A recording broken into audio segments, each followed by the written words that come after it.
Kali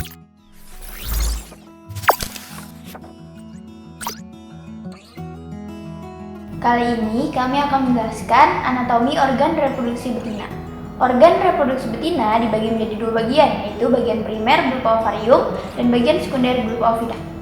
Ovarium merupakan tempat produksi, perkembangan, dan pemasakan sel telur atau ovum. Ovarium berbentuk seperti buah anggur dan terletak pada rongga perut berdekatan dengan ginjal sebelah kiri dan digantung oleh ligamentum mesoovarium. Ovarium dapat menghasilkan sel telur sebanyak 12.000 buah, tetapi yang dapat masak hanya beberapa buah saja. Folikel ovum akan masak pada 9-10 hari sebelum ovulasi. Kali ini saya akan membahas tentang organ reproduksi sekunder, yaitu ovidak. Ovidak merupakan serangkaian saluran reproduksi yang mana setiap bagian mempunyai fungsi spesifik. Panjang dan berat ovidak dipengaruhi oleh umur, jenis, dan kondisi fisiologis unggas. Ovidak terdiri dari 6 bagian. Yang pertama, infundibulum. Infundibulum merupakan bagian ovidak yang berfungsi sebagai tempat fertilisasi atau pembuahan. Bagian ujung dari infundibulum terdapat selaput tipis berbentuk corong atau disebut fimbre yang berfungsi untuk menangkap ovum. Setelah dari infundibulum, ovum akan masuk ke magnum. Magnum merupakan bagian terpanjang dari ovidak. Perbatasan antara infundibulum dan magnum disebut kripte yang berfungsi sebagai terminal akhir spermatozoa sebelum terjadi pembuahan.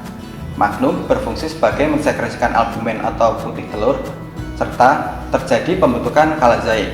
Kalazae merupakan benang spindle yang berfungsi untuk mempertahankan yolk atau kuning telur agar tetap di tengah.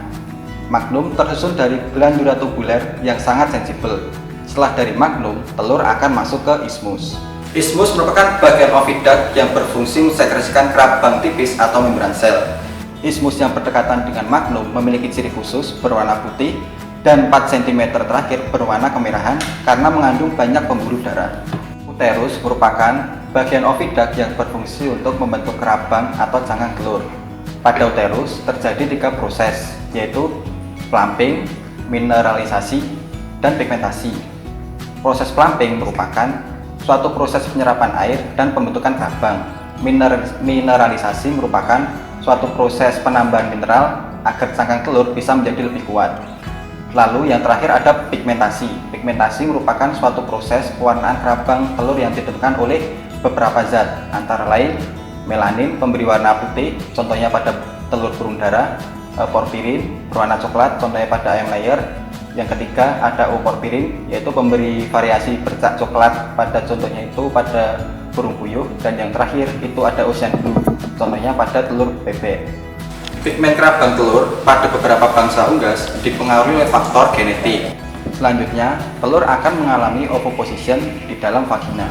Vagina merupakan bagian ovidak yang berfungsi sebagai tempat terbentuknya kutikula atau lapisan lilin pelindung telur. Lalu, telur akan dikeluarkan melalui bagian teluran ovidak, yaitu kloaka. Kloaka merupakan organ tempat pengeluaran telur yang mana akan dikeluarkan melalui saluran protodeum. Kali ini saya akan menjelaskan durasi pembentukan telur ayam. Pada kondisi normal, proses pembentukan sebutir telur memerlukan waktu selama 25-26 jam dengan rincian waktu sebagai berikut. Kuning telur berada di infundibulum selama 15-30 menit. Selanjutnya, kuning telur akan masuk ke magnum selama 2-3 jam. Lalu, telur berada di isthmus selama 1 jam 15 menit sampai 1,5 jam. Kemudian, terjadi proses mineralisasi telur di uterus selama 20-21 jam.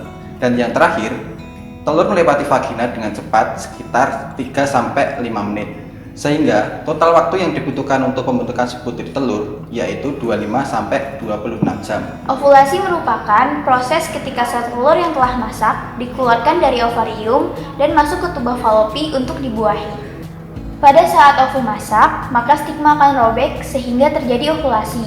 Robeknya stigma dikontrol oleh hormon LH. Kronologi terjadinya ovulasi yaitu rangsang cahaya masuk ditangkap oleh mata, kemudian masuk ke hipotalamus, lalu ke hipofisis dan menghasilkan 2 hormon, yaitu LH dan FSH. Hormon LH berfungsi untuk ovulasi, sedangkan FSH untuk pembentukan folikel.